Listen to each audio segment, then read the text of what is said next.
Komisi Juli lalu pernah merilis Indonesia ada di peringkat keempat yang gaji anggota dewannya paling besar di dunia. Berapa sih pendapatan anggota DPR dan apa cukup menutup modal kampanye? Kalau nggak cukup, cari dari mana ya?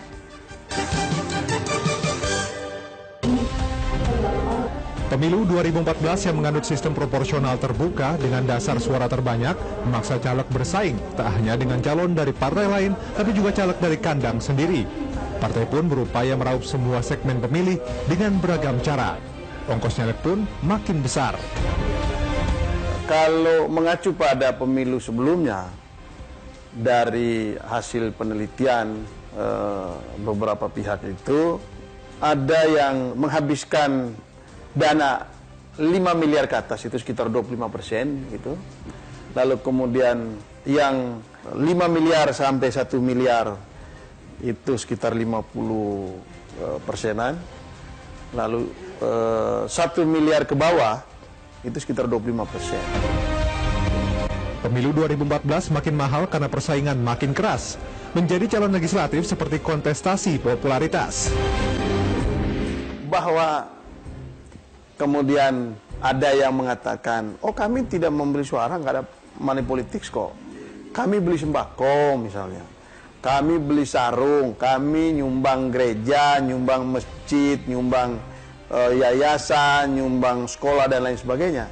Itu adalah cara kemasan untuk mendapatkan dukungan suara.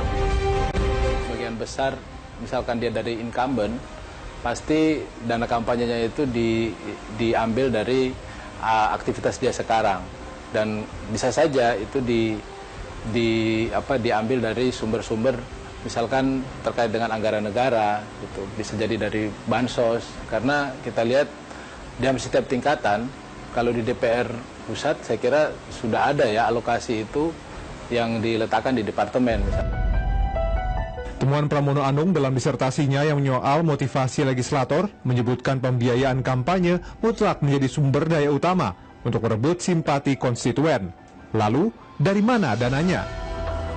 Sungguhnya mereka bukanlah wakil rakyat dalam arti yang substansial, tapi mereka adalah wakil dari kepentingan pemilik modal sesungguhnya.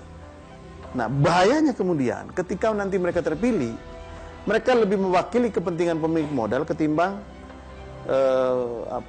mewakili kepentingan masyarakat. Sementara Forum Masyarakat Peduli Parlemen Indonesia mencatat gaji ditambah tunjangan anggota dewan tiap bulannya antara 50 sampai 100 juta rupiah. Jika dirata-ratakan tiap tahun, pendapatan politisi Senayan berkisar 1 miliar rupiah. Tentu, hingga habis masa jabatannya, bila hanya mengandalkan pendapatan, sang wakil rakyat tekor terus. Kalau misalnya anggota DPR itu digaji 50 juta per bulan, berarti kan mendapatkan setahun itu sekitar 500 juta. Dikali 5 tahun berarti 2,5 juta miliar. Berarti kan pas dengan modal yang saya keluarkan. Jika Afda, sang pengusaha pengecoran logam, percaya diri akan balik modal mengandalkan pendapatan menjadi anggota dewan, Faisal Yusuf lebih optimistis lagi. Yusuf yang juga berlatar belakang pengusaha, terbantu dengan kucuran bantuan dari Nasdem yang mengalokasikan 3 hingga 5 miliar rupiah per dapil. Fasilitasinya itu kayak kita diberikan bendera, poster, dan juga